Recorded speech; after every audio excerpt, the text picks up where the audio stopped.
Ngayon siya'y nagdurusa. Marami mang Pinay sa Japan na minalas ang kapalaran.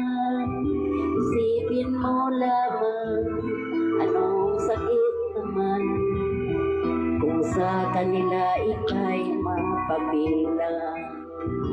Isipin mo lamang anong sakit naman kung sa kanila ika'y mapabilang.